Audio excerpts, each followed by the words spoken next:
sheep. Today I am blessed to have joining me in the studio a man who needs absolutely no introduction. For all of you who were plugged into the Constantinople punk rock scene in the 80s and 90s... Now hold on, Reverend. I just want to make sure your flock is aware. I wasn't just an integral part of the Constantinople scene. I mean, I played gigs in Morganton, Epworth, Mineral Bluff, all over. If there was a catfish noodling tournament or a moonshine tasting or a tractor pull, chances are I was there, gracing everyone with my art. No, I meant no disrespect. In fact, I'd venture to say that your fourth band, Capitalist Pigs in a Blanket of Death, was probably one of the top 5 most influential punk acts during that era in the whole North Georgia, Southern Appalachian, Blue Ridge Mountain region. Yeah, well, you know what the music scene was like in that region back then. Yeah, But speaking of that band, we were, of course, pretty famous for opening for G.G. Allen and the Murder Junkies at the 1991 Christmas Parade in Helen.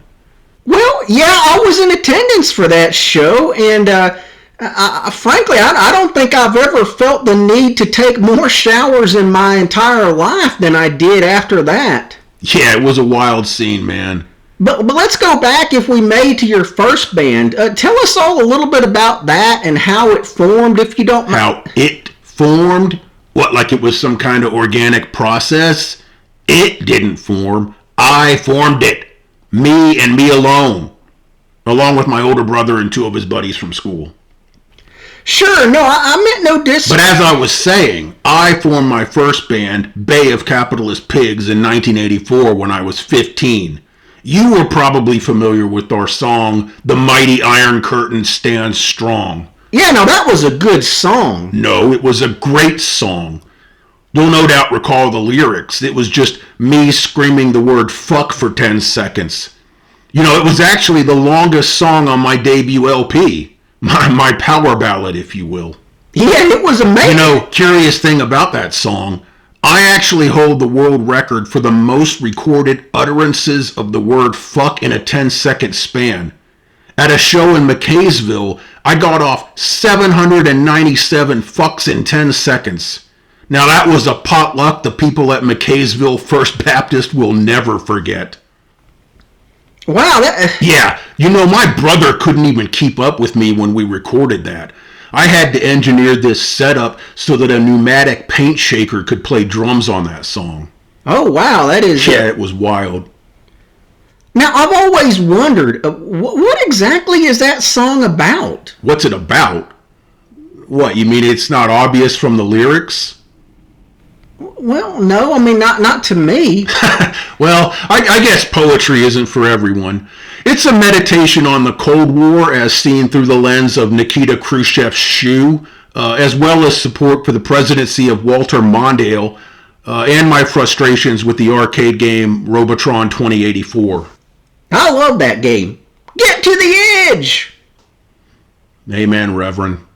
So as I was saying, it wasn't until my second band, Squeal Like a Capitalist Pig, that I started attracting the attention that I deserved from some of the punk publications on the West Coast. Oh, like Flipside? No, I was way too punk for that rag. No, I'm talking MRR and some even more underground zines that you've probably never even heard of. Because they never made it to publication. But the success and acclaim that I deserved still eluded me due to the stupidity of the average American Philistine. However, it was shortly after the gig at the Helen Christmas Parade that my life changed forever. Well, yeah, I mean, I was hoping to get into that a little later, but first... So as I was saying... It was in early 1992 that I was participating in a protest at Constantinople City Hall due to cutbacks in the Wheels to Meals program. Now, tell all the believers out there about that program, if you don't mind, since people outside of the Constantinople area may be unfamiliar with it. Right. Well, in the late 80s, some of the more progressive leftists on the city council realized that the government could do a much better job fighting hunger than private charities. Just like the government does a much better job than the private sector at everything, education, healthcare, you name it. So they created the Constantinople Wheels to Meals program. So any citizen that was wheelchair bound could have their chairs outfitted with a 3-stage rocket that at the touch of a button would launch them into a low Earth orbit. Then with the touch of another button, they would re-enter the Earth's atmosphere and rapidly descend to an eatery of their choice. Yeah, I remember when that program was up and running. If you were in the parking lot of a Morrison's cafeteria on a Sunday afternoon, I mean, it was like being at Omaha Beach. Right. Yeah, it was a great program. Very expensive, very inefficient, very ineffective, very progressive. So anyway, as I was saying, I was part of a protest at City Hall on proposed cutbacks to the program when, ironically enough, I was hit in the back by a runaway rocket-powered senior citizen whose targeting computer had malfunctioned. So while I was in the hospital, I had a bit of a revelation and decided to stop playing music altogether. I realized I had more important things to do with my life than singing Minor Threat covers. I realized how much leftist politics had in common with my punk rock lifestyle. I realized that desiring to live in a country with a massive, overbearing, overreaching, insatiable federal government that invades every aspect of my life and becoming little more than a ward of the state in the process is the aspiration of every drunken punk who stumbled out onto a stage strapped to a guitar he didn't know how to play. For what, Reverend, embodies the DIY ethos that forms the foundation of the framework that is the construction of the essence that stokes the eternal flame of the spirit of punk rock more than believing that it is the responsibility of everyone else to provide you with absolutely everything you will ever need in life. What is more DIY than that? What is more punk than rejecting the values of capitalism? Things like individual ownership, self-determination, and individual identity, and instead assimilating into the hive mind collective of communism. What could possibly be more punk than campaigning for censorship and thinking and voting exactly as the mainstream media tells one to think and vote? What could possibly be more punk than being a puritanical, pearl-clutching leftist offended by everything, burning comedians at the stake for committing the sin of joke-telling? So as soon as I settled my lawsuit with the city of Constantinople, I purchased... Hey, I've always wanted to ask you, how much did you get from that settlement? Well, talking about money is gauche. That's something some fat cat capitalist would do. But it was well into the 8 figures. Well into the 8 figures. Oh my goddess! I always knew it was a lot because after your lawsuit, the city had to shut down the Wheels to Meals program entirely, as well as several other programs due to budget constraints. Are you finished? I thought this was my interview. Well, yeah, I'm sorry. So as I was saying before I was interrupted again, now that I had finally earned the financial success that I deserved, coupled with my newfound political awakening, I decided to purchase some land up in the mountains and start my own Marxist commune, a socialist, egalitarian utopia where everyone and everything is completely equal, just the way nature intended. Can I please say something? It is my show. All right, make it quick. I'm having dinner with Bernie Sanders at the French Laundry tonight. Chef Keller is preparing Bernie's favorite dish. It's his take on the preferred entree of the Politburo. He calls it expropriator's expropriation.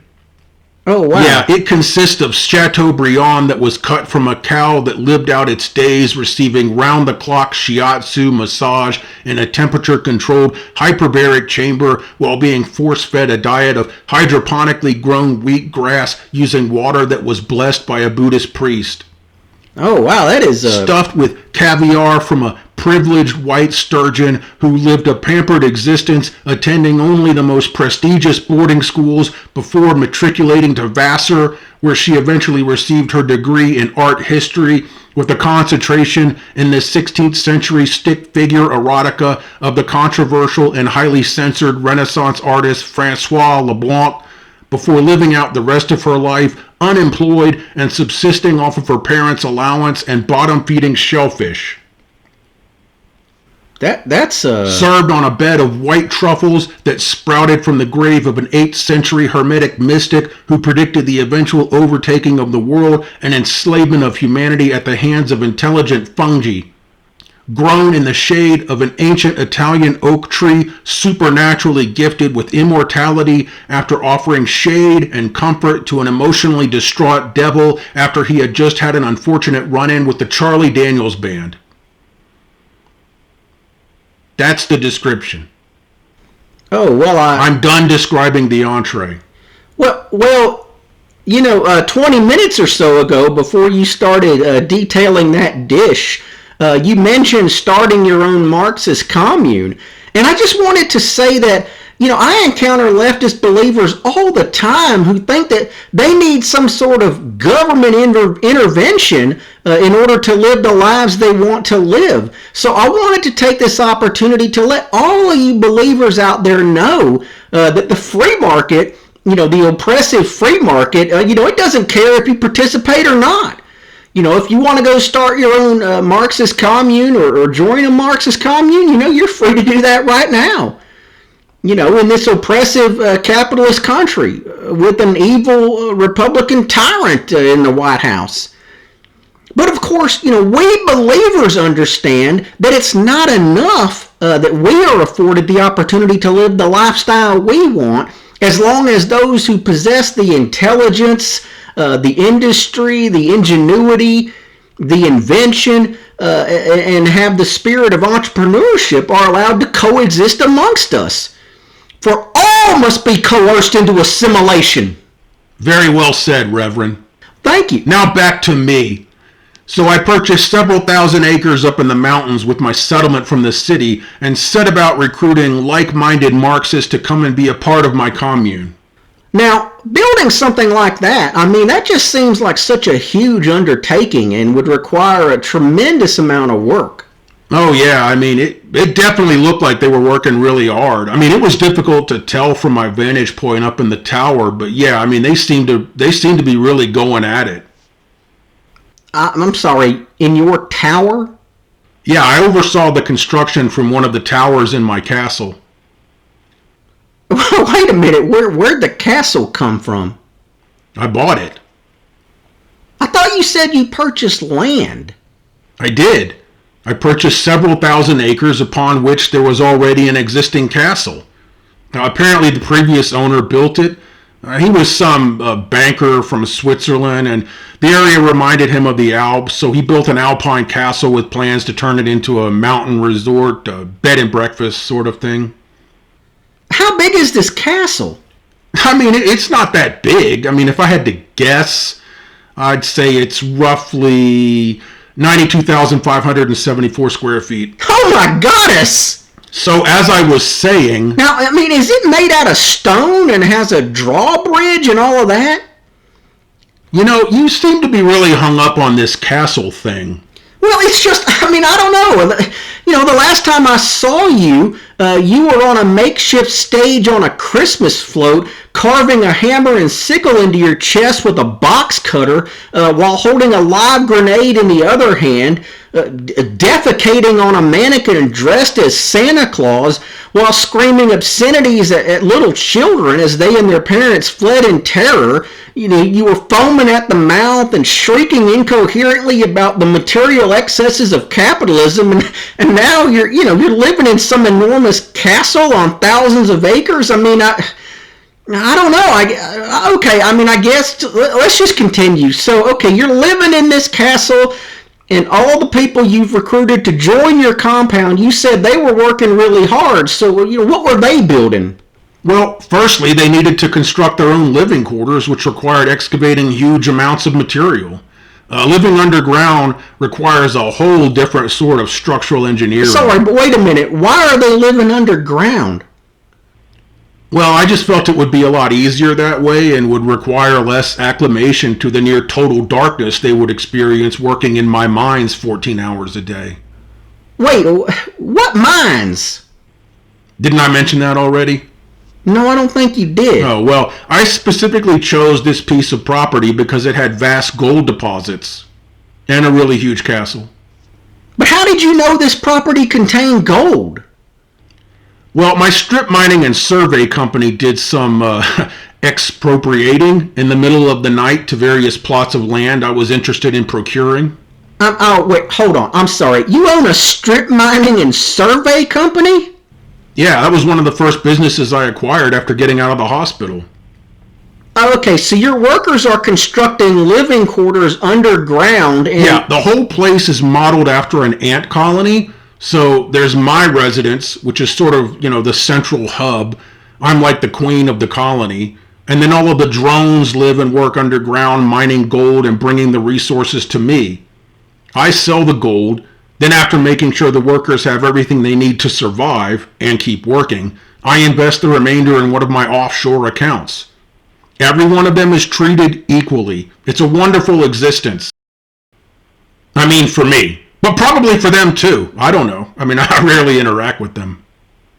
So what are their living quarters like exactly? Well, have you ever seen the film The Matrix? Oh yeah, so it's like the underground city of Zion or whatever it was called? No, it's more like the tubes that the human beings were being plugged into who were serving as batteries for the machines. So your workers don't actually have a house? Well, sure, it's a house. A tiny house. It's kind of like one of those Tokyo capsule hotels, only a lot smaller. So yeah, during the 10 hours a day that they're not laboring in my mines, they are allowed to relax in their tubes after plugging into the life support system, of course. Otherwise, they'll suffocate to death in one of those things in less than a minute. All right, so tell me about this life support system. Well, remember the words of our prophet.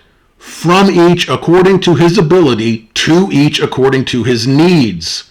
Needs being the operative word there. He didn't say to each according to his luxuries. He didn't say to each according to his wants or desires. It's to each according to his needs.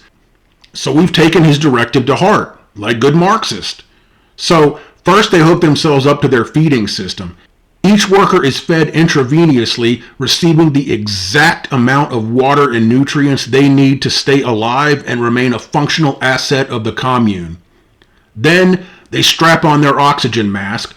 Each worker receives only the amount of oxygen they need to survive and not one molecule more. Oxygen is a resource. And we don't want any wannabe capitalists in our midst hoarding a resource and making their fellow socialists insane with jealousy over the gross oxygen disparity that exists. I had to learn that lesson the hard way. I'll never forget the oxygen riots of 2013 that I had to suppress. The whole oxygen support system is actually a fantastic bit of technology. It measures a person's heart rate and then based upon their size and overall health, determines the exact amount of oxygen they need. And so you developed this technology? What? No, of course not. We're Marxist. No, individuals possessed with that kind of invention are naturally going to gravitate away from us. No, some privileged capitalist fat cat developed it. He poured his entire life savings into it and spent years toiling away at it in his basement. Then we snuck in one night and expropriated it. The Marxist way of developing new technology.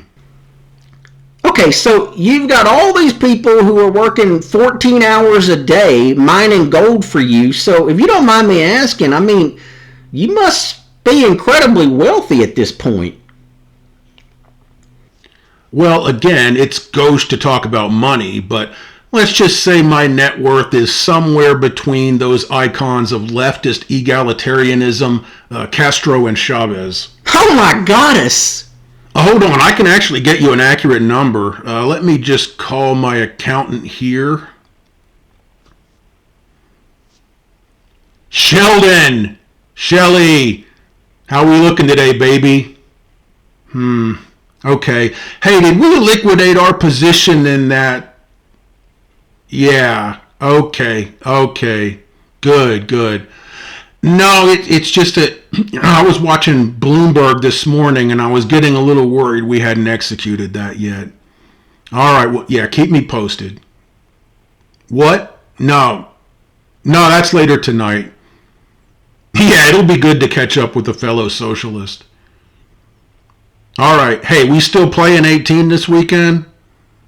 All right, I'll see you at the club. Later, Shelley.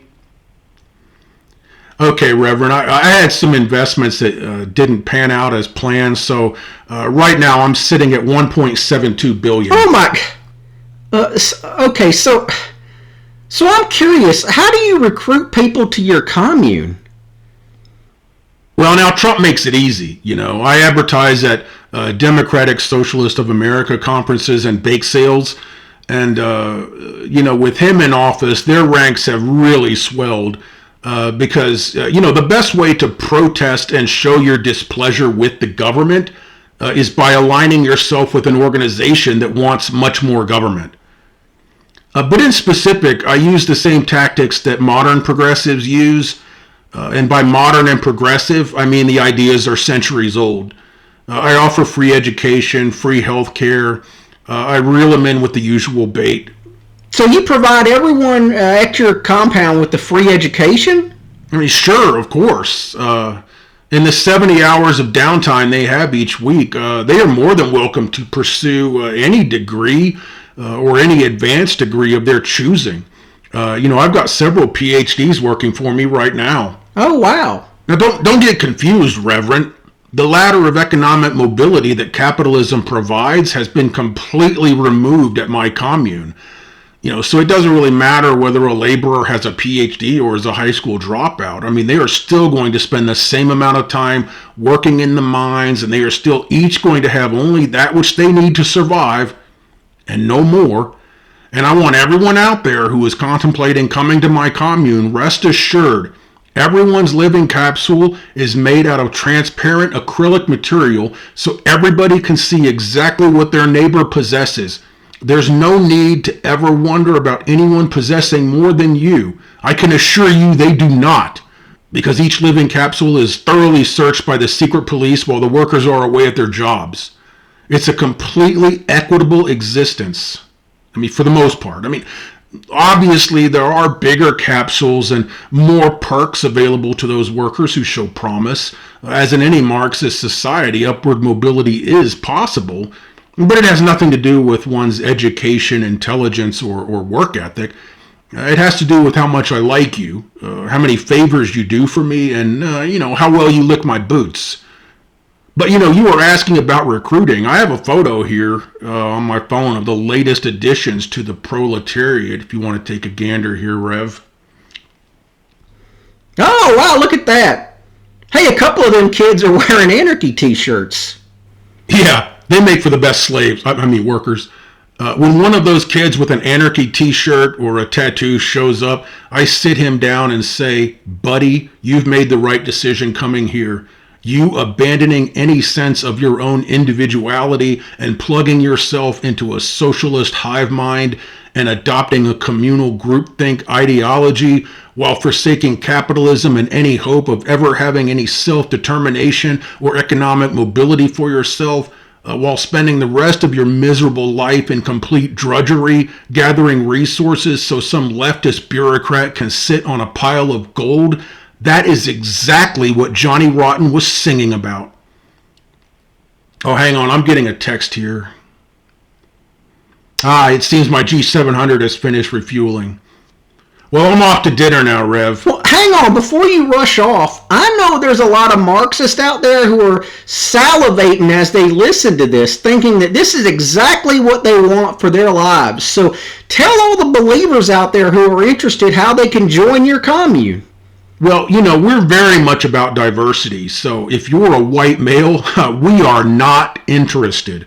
We've got enough of you. The world has enough of you. Too many, if you ask me. Amen to that. Amen to that.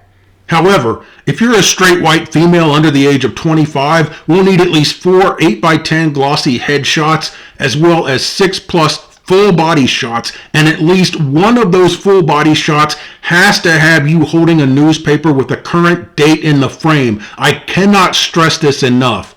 And you can send all of those photos as your application to this email address here. Can I just give this to you, Reverend? Okay, well, we'll have the Ministry of Post-Production put this email address in the transcription when they upload this to the YouTube. Aces. Well, I'm off. It's been real, Rev. Remember, stay punk. Okay, yeah, you too. And there he goes.